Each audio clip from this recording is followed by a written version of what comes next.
4반 친구들, 6학년 1학기 사회 디딤 영상 두 번째 영상이 되겠습니다.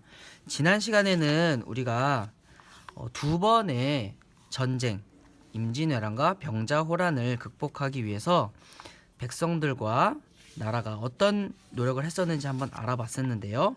그 중에서 중요한 단어들만 체크를 해보면 모내기법, 그리고 보부상, 그리고 세금제도에서 대동법, 이런 단어들이 있었습니다. 자, 오늘은 그 외에 또 다른 노력들에 대해서 더 알아보도록 하겠습니다. 자, 여러분들 교과서를 같이 보면 13쪽의 내용이 나와 있는데요. 자, 전쟁이 오래 지속되다 보니까 부상자들도 많고 부상자들을 통해서 전염병도 많이 돌게 됩니다. 그래서 대동법을 시행했던 광해군 때 동의보감이라고 하는 책을 만들어서 백성들에게 배포를 합니다. 이 동의보감이라고 하는 책은 자세한 설명이 나와 있는데요. 허준이 선조 때 만들기 시작하여 광해군 때 완성한 의학서로, 의학서라고 하는 것은 바로 의학에 대한 책이 되겠죠. 어떤 병엔 어떤 약재, 어떤 병 때는 어떤 침, 이런 책 내용이 있는 책이 되겠습니다. 그래서 현재는 유네스코 세계 기록유산으로 등재가 되어 있는 책인데요. 이 책을 백성들한테 뿌려서 백성들이 아프지 않도록 했다고 합니다. 그래서 약초도 소개하고 질병에 대한 치료법도 정리되어 있는 책을 백성들에게 나눠줬다는 거죠. 자, 그리고 조정은 임진왜란으로 파괴된 궁궐과 사고를 다시 지었으며 무너진 성을 다시 쌓고 무기를 수리하는 등 국방에도 힘썼다라고 되어 있습니다. 조정은 정부를 뜻한다 그랬죠. 파괴된 궁궐과 사고라고 되어 있는데요. 사고는 조선의 왕이 나라를 다스릴 때 있었던 사실들을 기록한 중요한 책들을 보관하던 곳입니다. 중요한 문서들은 보관을 해놔야지 다음에 또 참고하고 할 수 있겠죠. 자, 그래서 이런 중요한 자료들이 잘 보관될 수 있도록 사고를 다시 짓고, 이 사고가 잘 보관이 되려면 궁궐도 튼튼하게 있어야겠죠. 그래서 이런 기본적인 건물들을 다시 지어서 국방에도 힘을 썼다고 합니다. 자, 참고로 밑에 있는 내용을 보면 임진왜란이 끝난 뒤에 조선은 일본과 국교를 끊었으나 여러분들 친구들끼리 친구 사이를 끊는 그런 경우가 있죠. 그거와 마찬가지로 나라 사이에도 사이가 안 좋으면 그런 경우가 있습니다. 그래서 국교를 임진왜란, 그러니까 싸운 다음에 사이가 좋지 않아서 잠시 멀리 했다가 몇 년 후에 새로운 정권, 그러니까 일본의 새로운 사람이 왕이 되고 나서 국교를 맺기를 요청을 했다고 해요. 그래서 조선은 전쟁 중에 일본으로 끌려간 조선인 포로를 다시 돌려주는 조건으로 일본과 국교를 맺었고요. 그 이후에 통신사라고 하는 것을 만들어서 조선의 문화를 일본에 전해주었다고 합니다. 이 통신사라고 하는 것들이 일본에서 어떤 모습으로 있었는지 그런 것들을 보여주는 그림이 되겠습니다. 두 그림 모두 일본의 모습인데요. 왼쪽은 행렬의 모습, 이렇게 행차를 한 거죠. 오른쪽에서는 일본 사람들이 어떻게 조선의 통신사를 환영했는지 나와 있는 그림입니다. 왼쪽 그림은 우리나라에 있는 그림이고요. 오른쪽은 일본에 있는 그림이 되겠습니다. 자, 동의보감이라고 하는 것을 백성들에게 나누어 주었고요. 그리고 궁궐과 서고를 다시 지은 다음, 자, 어느 정도 이제 나라가 정리가 다 된 다음에는 큰 피해를 입은 우리나라 조선이 청에 대한 적대적 감정이 매우 컸기 때문에 다시 보복을 해서 부끄러움을 씻자는 북벌론이 등장하게 됩니다. 자, 어떤 스포츠 경기에서도 보면 한번 패하게 되면 다시 한번 도전해서 복수 또는 만회를 하고자 하는 경우가 많죠. 그거와 마찬가지로 조선도 청나라에게 한번 졌기 때문에 우리가 복수를 하자라고 하는 의견이 나왔는데요. 이게 바로 북벌론입니다. 북쪽에 있는 나라를 벌하자라고 하는 의견인데요.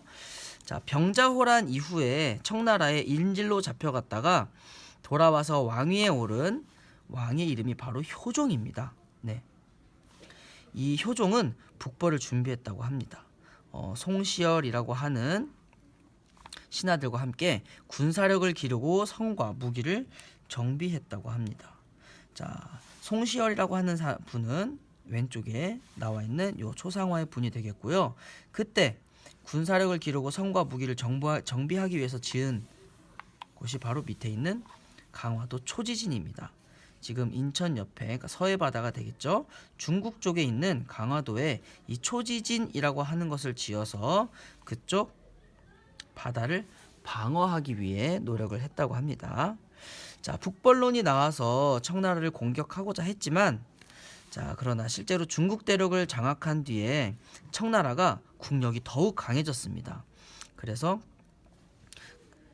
청나라를 공격하기 위해서는 많은 준비와 많은 비용이 드러났기 때문에 어려워졌고, 아까 북벌을 준비했던 효종이 갑작스럽게 사망을 했기 때문에 실제로 실천하지는 못했다고 해요. 자, 오른쪽을 보겠습니다. 자, 그리고 조선 시대에는 울릉도와 독도에 일본 어민들이 자주 침범했다고 해요. 자, 임진왜란도 있었고 조선이 매우 어려운 상황이 됐죠. 나라가 혼란스럽다 보니까 우리의 섬인 울릉도와 독도를 탐하는 어민들이 많이 있었던 것 같습니다. 그래서 우리나라 어민들과 일본 어민 사이에 싸움이 되겠죠. 벌어지기도 했는데요. 그래서 숙종이라고 하는 왕 때 안용복이라고 하는 사람이 울릉도와 독도 주변에 나타나는 일본 어민들을 쫓아내고 일본으로 건너가서 일본 사람들에게 울릉도와 독도가 조선의 영토임을 확인시키고 돌아왔다고 합니다. 어떤 식으로 확인을 시켰는지는 정확히 알 수 없지만 직접 일본으로 건너가서 울릉도와 독도가 우리나라 땅임을 강하게 이야기하고 왔다고 해요. 그럼에도 불구하고 일본 어민들이 계속 울릉도와 독도를 침범하자 우리나라 대한제국, 조선 이후에 대한제국 시기에는 울릉도의 백성이 이사죠. 직접 이사가서 살도록 장려하였다고 합니다. 장려라고 하는 거는 그렇게 할 수 있도록 도움을 줬다는 거예요. 예를 들면 울릉도에서 잘 살 수 있도록 울릉도에 집을 지어주고 울릉도에서 농사를 지을 수 있는 땅을 주고 울릉도에서 왔다 갔다 할 수 있는 배를 주고 뭐 이런 것들이 장려한 내용이 되겠죠. 그리고 울릉도에 관청도 설치를 해서 실제로 울릉도를 관리할 수 있도록 한 겁니다. 자, 울릉도와 독도가 조선시대부터 우리나라 땅이었다라고 하는 근거들을 살펴보면 여러 가지가 있는데요. 그 중에서도 팔도총도라고 하는 것은 16세기의 지도입니다. 지금은 우리가 21세기에 살고 있죠. 그러니까 약 한 500년 전에 만들어진 지도인데요. 현재 남아있는 우리나라 지도 중에 독도가 그려진 가장 오래된 지도라고 합니다. 자, 여기를 자세히 보면 우산도와 울릉도가 표시가 되어 있죠. 자, 우산도는 지금의 독도를 뜻합니다.